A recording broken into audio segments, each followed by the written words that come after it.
Magandang araw mga kaibigan. Pag-usapan natin ngayon ang fake news at saka truthful news. Lumalabas ngayon itong Presidential Communications Office under ni Secretary Cheloy Garafil. And of course, ang presidente ay nagpro-promote ng fake news. Okay, discuss ko in details mamaya. Noong August 14, itong PCO naglaan ng budget na 19 million pesos. Naglunsad ng programa na proteksyonan ang Filipino citizenry, lalo ng mga kabataan, against fake news o disinformation. Merong seremonya yan no August 14, PCO. Nagpirma ng Memorandum of Understanding kunuay with partner agencies para ang Filipino citizenry, especially the youth, matulungan sila na ma-discern ang fake news and real news.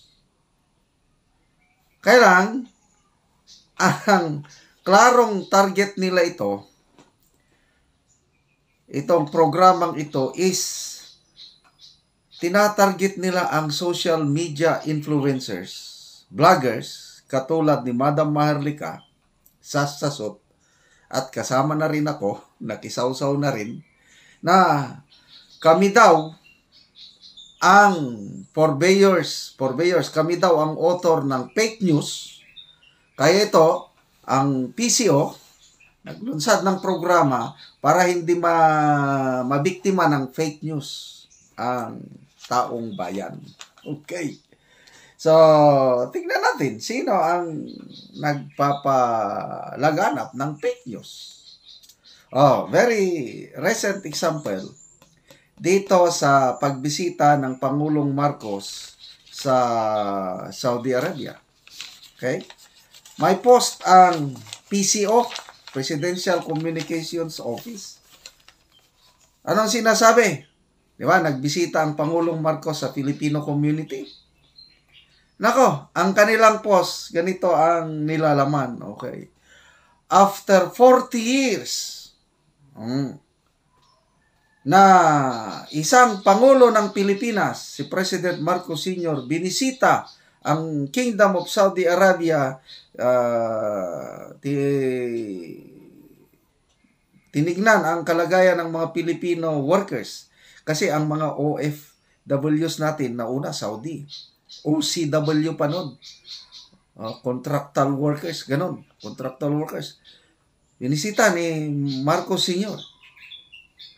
So, after 40 years, sabi ng PCO, ngayon lang daw ulit na mayroong head of state, Pangulo ng bansa na namisita sa Saudi Arabia in the person of Bongbong Marcos Jr. So, pinagkakalandakan o pinagmamayabang nila na talaga ang Marcos Jr. Talagang determinado, committed na pangalagaan ang mga OFW sa Saudi Arabia. The only president na nag-visit sa Saudi after 40 years. Yan po. Post yan. Nasa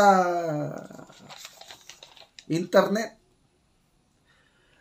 Nako, social media, ano na ngayon? Dami ng mga post.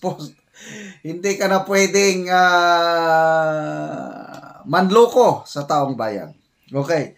Merong dating nagtrabaho sa PIA, hepe ng Philippine Information Agency. Umalis na ngayon sa PIA dahil hindi niya na makayanan ang panluloko ng gobyernong ito. Yan, binoki niya ang kasinungalingan ng PCO. Nag-post itong ex-PIA chief na that's wrong. Na ang katotohanan, ang Pangulong Gloria Macapagal Arroyo nagbisita sa Saudi Arabia noong 2009.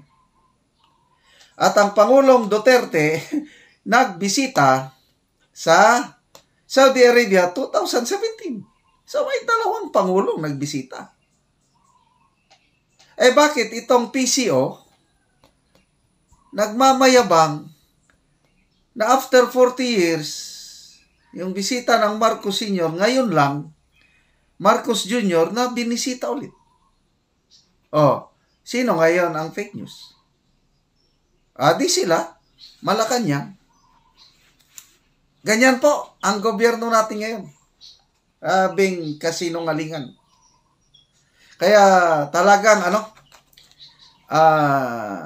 tuluyan na pong nawala ang respeto ko o tiwala sa presidenteng ito na very weak leader. Leader like follower. Ito na lang pagbisita niya sa Saudi Arabia, itong presidente nating ito, itong sinuportahan natin. Mamayabang na, we have a Maharlika Investment Fund. Sinasabi niya sa mga nakausap niyang mga businessman doon. Maganda, mag-invest kayo. Okay, anong response naman ng mga businessmen? Mga nakausap niya, yes. Alangan naman sabihin hindi. Out of courtesy, yes, we are interested. Tingnan namin. Pagbalik niya, nagmamayabang na naman ang Pangulong ito na, I have returned from a short but very productive trip in Saudi Arabia.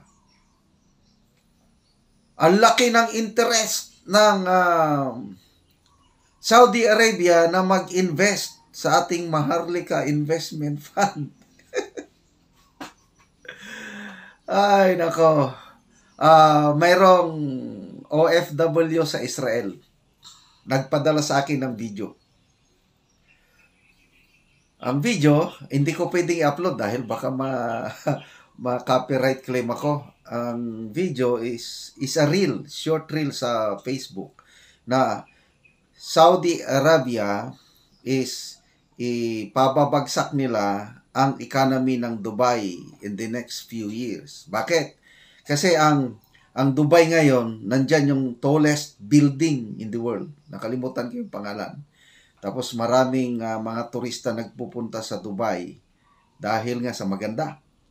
Ang plano pala ng Kingdom of Saudi Arabia, according to that video, tatalunin nila yung tallest building in the world, dubli pa ang kataas.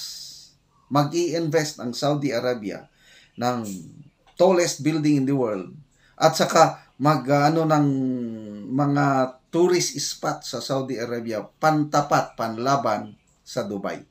At yung video na yun sinasabi na in the next few years from now, ang economy ng Dubai babagsak, ang mangingibabaw ang Saudi Arabia.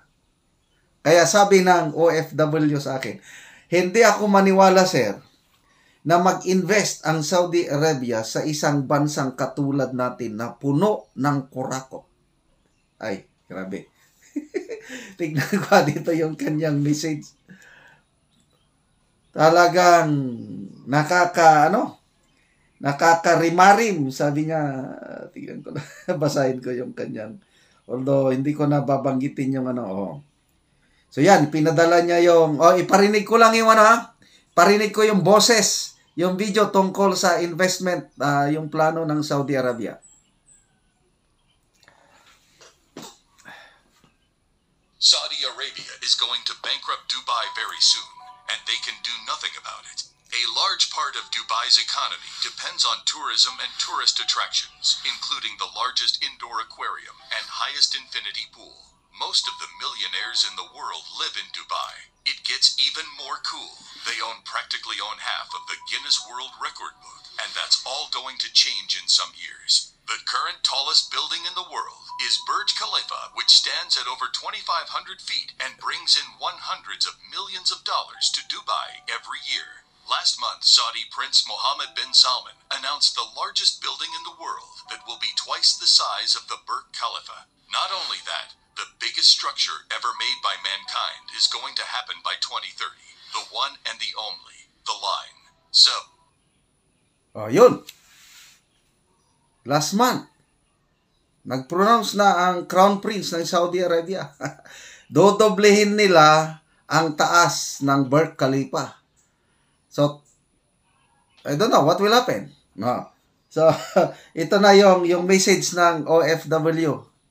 Nasa Israel ngayon. Sabi niya, Saudi Arabia is busy doing its investment inside to become the #1 world's exporter of food that mankind needs. In that way, she becomes the world's power.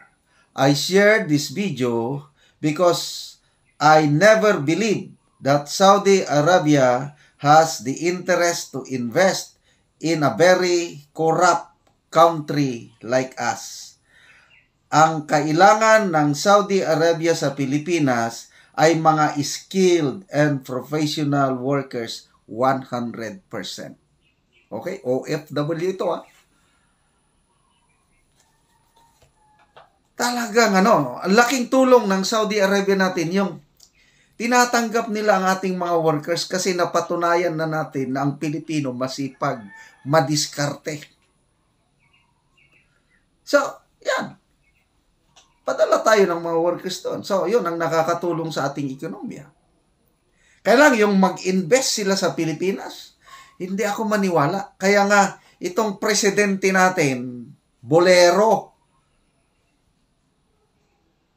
pinapalabas lang niya na maganda ang kanyang Maharlika Investment Fund at interesado ang Kingdom of Saudi Arabia na mag-invest. But hindi ako maniwala doon. Tapos sinasabi pa niya, even other members of the Gulf Cooperation Council states, they are also interested.